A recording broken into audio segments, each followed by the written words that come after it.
नमस्कार दोस्तों, हमारे चैनल पे आने के लिए आपका एक बार फिर से धन्यवाद। अगर आप हमारे चैनल पे नए हैं तो हमारे चैनल को सब्सक्राइब कर लीजिएगा, वीडियो को लाइक कर दीजिएगा, अपने दोस्तों के साथ शेयर कर दीजिएगा। आज हम इस वीडियो में बात करेंगे जो कि पीएफ मेंबर, जो बहुत से पीएफ मेंबर हैं उनका पीएफ में पिताजी का नाम गलत हो गया है, फादर नेम करेक्ट नहीं है।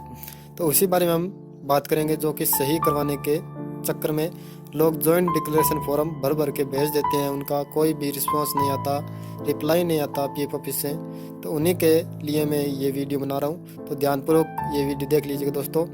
जो कि अभी फ़िलहाल के दौर में चल रहा अपडेट है, ये मैं आपको बता देता हूँ। तो दोस्तों, सबसे पहले मैं आपको एक लॉगिन यूएन नंबर लॉगिन करके दिखा देता हूँ। सबसे पहले अपने को यूएन नंबर, पासवर्ड, कैप्चा डाल के साइन इन कर लेना है। साइन इन करने के बाद मैं यहाँ पे दिखा देता हूँ, प्रोफाइल में जाना है आपको। प्रोफाइल में पिताजी का नाम दिखाता है, तो यहाँ पे father husband name Vijay Kumar है, बल्कि यहाँ पे उनका रियल में नेम है जयचंद, और यहाँ पे पीएफ में नाम दे दिया विजय कुमार। तो इसको सही करवाने के लिए आपको क्या करना होता है, छोटा सा सिस्टम है, मैं आपको बता देता हूँ, ज़्यादा दिक्कत वाली बात नहीं होती इसमें। सबसे पहले आपको एक लेना है जॉइंट डिक्लेरेशन फॉर्म। तो आप बोल रहे हैं ये तो हमने बहुत बार लिया, तो सुन लीजिए पूरे दोस्तों इसको। सबसे पहले आपको जॉइंट डिक्लेरेशन फॉर्म लेना है। जॉइंट डिक्लेरेशन फॉर्म आपको भर के उस पर कंपनी के सील, सिग्नेचर, खुद के साइन वो करवा करके आपको एक तरफ रख लेना है, और एक आपको लेना है स्टाम्प पेपर, जो कि 100 रुपये का स्टाम्प पेपर आता है। वो आपको 100 रुपये का स्टाम्प पेपर लेना है, और उस स्टाम्प पेपर पे कंपनी का शपथ पत्र लिखवाना है। कि मान लीजिए कि आपकी कोई भी कंपनी XYZ, तो उस कंपनी को देना है, और कंपनी लिख के देगी कि ये हमारी गलती की वजह से हो गया है, और आधार कार्ड के डेटाबेस में इनका सही नाम है, ये हमारी गलती की वजह से यहाँ पे हमने अपडेट कर दिया। जैसे कि मान लीजिए इसमें विजय कुमार है और रियल में नाम है जयचंद इनके पिताजी का, तो उसमें लिख देना है कि हमारी कंपनी की गलती की वजह से विजय कुमार नाम हो गया इस कर्मचारी का।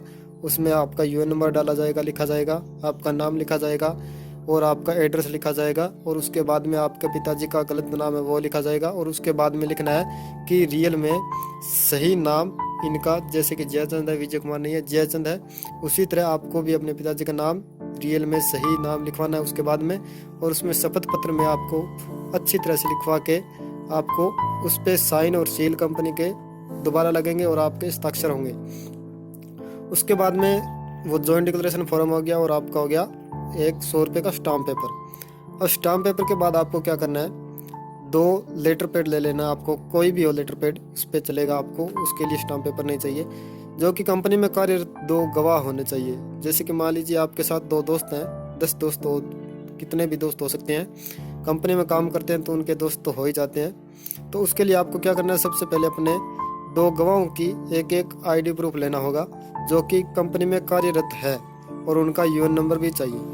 तो उनके अलग अलग एक शपथ पत्र लिखना होगा आपको। उसमें लिखना होगा कि जैसे कि आधार कार्ड में डेटाबेस में आप आधार कार्ड ID प्रूफ लगा रहे हो, तो आधार कार्ड में उसका नाम और उसके पिताजी का नाम और उसका जहाँ का पता है वो पता, और उसके बाद में उसका जिसका नाम पिताजी का सही करना है उस कर्मचारी का नाम लिखना और यूएन नंबर लिखना, और उसके बाद में उसको लिख देना है कि मैं शपथ के साथ कह रहा हूँ कि मैं इसको भली भांति जानता हूँ और ये कार्य करता था।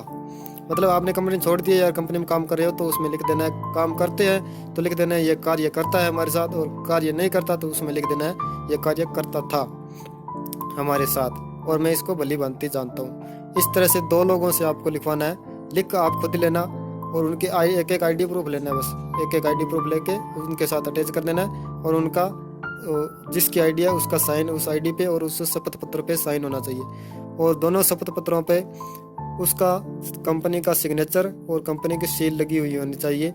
और आपका कोई भी शपथ पत्र नहीं चलेगा। आप कंपनी से शपथ पत्र लिखवाइए एक 100 रुपये का स्टाम्प पेपर पे, और 2 शपथ पत्र आप लिखवाइए अपने कार्यरत 2 गवाहों से। 2 गवाह आप समझ गए हो दोस्तों। अगर आप नहीं समझ रहे तो मैं आपको एक छोटा सा फोटो इस पे लगा देता हूँ, उससे आप देख के समझ लेना। तो दोस्तों, उसके बाद में आपको करना है अपने जो भी पोस्ट ऑफिस है वहाँ पे जाके अपने जहाँ भी, जैसे कि मान लीजिए आपको पता नहीं है कि मैं कौन से पीएफ ऑफिस में नज़दीक वाले में डाल दूं या फिर कहीं भेज दूं, ऐसे नहीं चलेगा दोस्तों। जैसे कि आपको 1 मेंबर 1 EPF अकाउंट, इस पे ट्रांसफ़र वाले पे क्लिक करना है। इस पर क्लिक करने के बाद जहाँ की कंपनी होगी वहीं का एड्रेस आपके पास आएगा। जैसे कि मान लीजिए ये सूरतगढ़ श्री गंगानगर की कंपनी है, तो इसमें आपको सर्च कर लेना है Suratgarh Shri Ganganagar PF office address. ऐसे लिखोगे तो जो भी इनके अंडर में आता है वो पीएफ ऑफिस आ जाता है। जैसे कि यहाँ पे जोधपुर आता है, तो जोधपुर जैसे कोई भी एड्रेस हो वो उस एड्रेस पे आपको सेंड कर देना है। सेंड करने के बाद आपको 7 दिन के बाद में आपको पता चल जाएगा, या तो आपका सही हो जाएगा या फिर सही नहीं होगा तो आपके कंपनी के पास जरूर आएगा।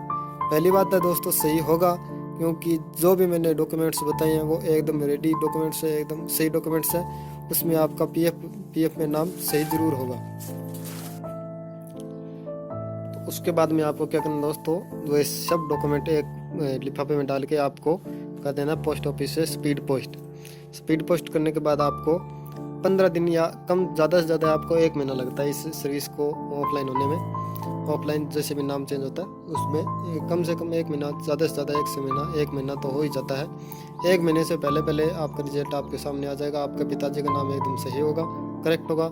यहाँ पे आप चेक कर सकते हो, इसमें लॉगिन करके प्रोफाइल में जाके अपने पिताजी का नाम यहाँ पे चेक कर सकते हो, और उसके बाद में आपको पता चल जाएगा कि ये डॉक्यूमेंट्स सही थे या नहीं थे। मैंने आजमाया दोस्तों, अभी मैं जो भी पीएफ मेंबर्स का काम कार्य करता हूँ तो उसमें मैंने पिताजी का नाम सही करने के लिए जैसे मैंने जॉइंट डिक्लेरेशन फॉर्म भेजा, उसे एक कंपनी के लेटर पैड पे लिख के मैंने भेजा शपथ पत्र की इस तरह का गलत हो गया, इस ये नंबर है इस तरह का। तो उसमें वापस आ गया तो उन्होंने यही बताया, मैंने यही वापस भेजा तो उसमें ये उनका नाम सही हो गया था। और दोस्तों ये मैं एग्जांपल के तौर पे बता रहा हूँ, इनका नाम सही करना है। तो दोस्तों ये मत सोचिएगा कि इनका नाम भी गलत है, इनका नाम तो आपने सही किया नहीं। तो इनका नाम मैं सही करूँगा और उसके बाद मैं आपको दिखाऊंगा।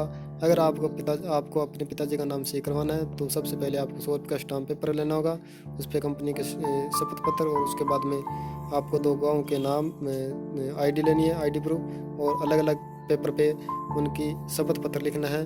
और वो शपथ पत्र की मैं यहाँ पे कॉपी चिपका देता हूँ, फ़ोटो लगा दूंगा। उस तरह से आप शपथ पत्र लिख लेना और उनके ID प्रूफ लगा देना और कंपनी के साइन और सील करवा के अपने जो भी पीएफ ऑफिस है उस पीएफ ऑफिस में आपको सेंड कर देना है।